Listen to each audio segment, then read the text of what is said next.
BBC Urdu کے programme سیربین میں خوش آمدید. ہمارے لندن اسٹوڈیو سے میں ہوں عالیہ ناز کی. لہو لہو پشاور سال 2014 شہر کو زخم پہ زخم لگاتا اور محض تابوت بنانے والوں اور قبر کھودنے والوں کا کاروبار چمکاتا رخصت ہوا. ہمارے جتنے کاریگرز ورکرز جتنے لوگ تھے ان سب نے کام چھوڑ دیا تھا یہاں پہ, اور ایسے وہ اس پہ تھے کہ بس ہم سے کام نہیں ہو رہا. اسرائیلی قبضے سے فلسطینیوں کی آزادی کی راہ میں امریکہ ایک بار پھر رکاوٹ. سلامتی کونسل میں قرارداد امریکی انکار کی نظر. اور دیکھیے گا کہ سمارٹ گھڑیوں جیسی بیتے سال میں لانچ ہونے والی ٹیکنالوجی کیا کسی بڑی تبدیلی کا آغاز ہے. پشاور میں اسکول کے سانحے کے بعد پاکستان نئے سال کا آغاز بھاری دل کے ساتھ کر رہا ہے. جہاں سیاسی اور فوجی قیادت دہشت گردی کے خاتمے کے لیے سخت پالیسی اور کارروائی کی بات کر رہی ہے, وہیں دہشت گردی کے بدترین شکار شہر پشاور میں اگر کوئی کاروبار چمک رہا ہے تو وہ موت کی تیاری کا کاروبار ہے. 130 سے زیادہ بچوں کی جانیں کھونے والے اس شہر کے باسی کیا نئے سال سے کچھ روشن امیدیں رکھتے ہیں؟ پشاور سے صبا اعتزاز کی رپورٹ. نیشنل تابوت ہاؤس پشاور کا سب سے بڑا تابوت ہول سیل بازار. شہر شدت پسندی کی لپیٹ میں اور آخری سفر کی تیاری کا کاروبار چمک رہا ہے. آرمی پبلک اسکول سانحے کے دن ہلاکتیں اتنی تھیں کہ یہاں کا سارا سٹاک ختم پڑ گیا. ہنگامی طور پر نئے تابوت بنانے پڑے. تابوت ہاؤس کے مالک کے مطابق 30 سال پہلے افغان جنگ کے بعد ان کا خاندانی بزنس فرنیچر بنانے سے تابوت بنانے میں بدل گیا. گزشتہ سالوں میں بگڑتے حالات سے تابوتوں کی فروخت دوگنی ہو گئی. لیکن یہ ایسے تاجر ہیں جو کاروبار کے منافع کی بات کرتے ہیں تو افسوس کے ساتھ. پشاور بہت جنازے اٹھا چکا ہے. مطلب آپ پاکستان میں دیکھ رہے ہیں تو جتنے بلاسٹ پشاور میں ہو چکے ہیں تو کہیں بھی نہیں ہوئے. مطلب پچھلے جو واقعات میں ہم نے روزانہ کی بنیاد پہ 2-3 بلاسٹ ہم دیکھ چکے ہیں. مطلب ہم نے تو ایسے حالات بہت دیکھے ہیں, مطلب جیسے دہشت گردی کے حالات ہیں. لیکن یہ فرسٹ ٹائم تھا کہ ہمارے جتنے کاریگرز ورکرز جتنے لوگ تھے ان سب نے کام چھوڑ دیا تھا یہاں پہ, اور ایسے وہ اس پہ تھے کہ بس ہم سے کام نہیں ہو رہا. کیونکہ وہ اپنے سب ہر ایک اپنے بچے رکھتا ہے, وہ کرتا ہے, اس چیز کو وہ نہیں برداشت کر سکے. رحمان بابا قبرستان شہر کا سب سے پرانا قبرستان ہے. اس خوفناک دن کئی معصوم بچوں کے تابوت یہاں تدفین کے لیے لائے گئے. گورکن کم پڑ گئے. محمد ابراہیم کئی سال سے گورکن کا کام کرتے ہیں, لیکن 16 دسمبر کا وہ دن ان کی یادداشت پر نقش ہے جب وہ معصوم جنازے دفناتے دفناتے تھک گئے. ہم پہلے بھی قبروں کا کام کرتے رہے ہیں, لیکن اس دن میں بلکہ یہاں پر سب پریشان تھے. میرے بھی چھوٹے چھوٹے بچے ہیں, سب میری آنکھوں کے سامنے آ رہے تھے. وہ سارا دن ہی غم کا دن تھا, ہم سب غمگین تھے. پشاور کے بازار اور چائے خانے کبھی سیاحوں اور مسافروں کے لیے آرام گاہ تھے, لیکن اب مقامی لوگ مرکزی بازاروں اور چوکوں کو وہاں پر کیے گئے بم دھماکوں سے یاد کرتے ہیں. جب آرمی پبلک اسکول کا سانحہ ہوا تو سوشل میڈیا پر انگریزی کی ایک مثال بہت نظر آئی کہ چھوٹے تابوت اٹھانے میں سب سے بھاری ہوتے ہیں. لیکن یہاں کے لوگ کئی سالوں سے اپنے پیاروں کے تابوت اٹھا رہے ہیں, اور اس سال کا اختتام بھی انہوں نے اپنے بچے دفنا کر کیا. اب شہری منتظر ہیں کہ سیاسی قیادت اپنی جھنجھناہٹ سے نکل کر دہشت گردی کے خلاف مستقل اور متواتر لائحہ عمل سامنے لائے, تاکہ ان اسکول میدانوں میں ان بچوں کے لیے پھول نہ چڑھائے جائیں جہاں ان کے ابھی کھیلنے کے دن تھے. صبا اعتزاز, BBC نیوز, پشاور. اب سوال یہ ہے کہ صدیوں سے برصغیر میں داخلے کا دروازہ رہا یہ شہر اور اس کے باسی شدت پسندی کے مقابل زندگی کیسے گزار رہے ہیں. BBC پاکستان کے ایڈیٹر ہارون رشید اور جیو ٹی وی کے بیورو چیف محمود جان بابر دونوں پشاور میں پلے بڑے ہیں. اسی تناظر میں ہارون رشید نے محمود جان بابر سے بات کی. میری طرح محمود جان بابر صاحب بھی اسی شہر میں پلے بڑے ہیں اور یہاں کے صحافی ہیں. محمود جان صاحب بتائیں, پچھلی 3 دہائیوں میں جو کچھ ہوا, لیکن خاص کر یہ پچھلے 10 سالوں میں پشاور پر جو بیتی ہے, اور خاص کر اس علاقے میں جہاں ہم بیٹھے ہوئے ہیں, کتنی مشکل آئی ہے یہاں پہ؟ یہ کسخانی بازار اور اس کے ارد گرد جتنے بازار ہیں, خیبر بازار, سینما روڈ, مینا بازار, مسجد محمد خان روڈ, ساتھ میں وہ جو چرچ کا اٹیک ہوا وہ بھی سب اس 1 کلومیٹر کے علاقے میں ہوا ہے. اور اس میں ایسے بھی حملے ہوئے کہ جس میں ایک ایک حملے میں 100 سے زیادہ لوگ شہید ہوئے. آپ دیکھیں کہ اس پورے بازار کو اتنی بار دوبارہ بنایا گیا ہے کہ اب اس کی اپنی اصل شکل ہی کسی کو یاد نہیں کہ یہ اپنی اصل شکل میں کیسا تھا.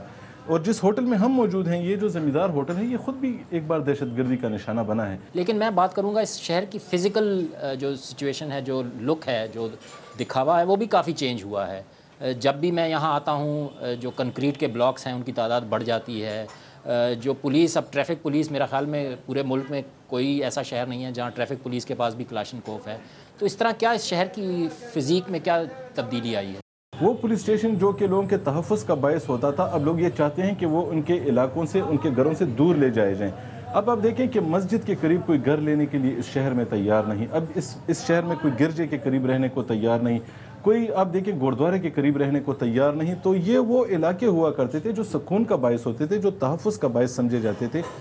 لیکن اب لوگ چاہتے ہیں کہ وہ ان چیزوں سے بھی دور ہٹیں اور وہ جلد از جلد اپنے گھروں کو واپس لوٹنا چاہتے ہیں. تو اور یہاں کے لوگوں کے ذہنوں پہ کیا کیا ایسے اثرات ہیں؟ کل میں اپنے دفتر میں موجود تھا, ایک دروازہ تیزی سے بند ہوا, اس کی آواز محسوس ہوئی تو سب لوگ دوڑ پڑے, دھماکہ ہو گیا. اب آپ دیکھیں کہ اپنے آفس کے اندر ہماری یہ صورتحال ہے. میرے بچے اگر گھر میں دروازہ تیز بند کرتے ہیں اور اس کی آواز آتی ہے تو کہتے ہیں بابا کہیں دھماکہ ہوا ہے. لیکن اب اس شہر میں ہر تیز آواز کو لوگ دھماکہ سمجھتے ہیں. آپ نے 80 کی دہائی کی بات کی, جب روزانہ یہاں بم دھماکے ہوا کرتے تھے, تو اس وقت بھی باقی پاکستان کے لوگ, اگر آپ کہیں کہ جی آپ پشاور آئیں کسی کو کہیں, تو وہ کہتے تھے نا بابا پشاور تو بہت خطرناک ہے, میں نہیں آؤں گا. تو یہ تاثر کتنا بڑا ہے, اور لوگ کاروبار کے لیے یا تفریح کے لیے کوئی آ سکتا ہے یہاں پہ؟ اب دیکھیں اس کا صنعت کار یہاں سے اپنا 700 سے زیادہ لوگ اپنا کاروبار سمیٹ کے یا بنگلہ دیش جا چکے ہیں یا پاکستان کے دیگر علاقوں میں جا چکے ہیں. اس کے علاوہ جو تاجر ہیں وہ بھی اس وقت پریشان ہیں کہ آخر وہ کریں تو کیا کریں, کیونکہ لوگوں نے سرمایہ لگایا ہے اور ان کو اس کا واپس تو کیا ملے گا. وہ تو کہتے ہیں کہ اب یہ سرمایہ اس سے نکالیں کیسے. آج سال کا آخری دن ہے, آپ کیا سمجھتے ہیں اگلا سال پشاور کے لیے کیا کوئی امید ہے کہ حالات بہتر ہوں گے؟ یہاں پہ وعدے جتنے بھی ہوئے کہ ان حالات کو بہتر کیا جائے گا, حکومتوں کی جانب سے اور اس کے اداروں کی جانب سے اب تک ایسی کوئی سیریس بات سامنے نہیں آئی جس سے لوگوں کا اعتماد بحال ہو کہ اگلا سال بہتر ہوگا.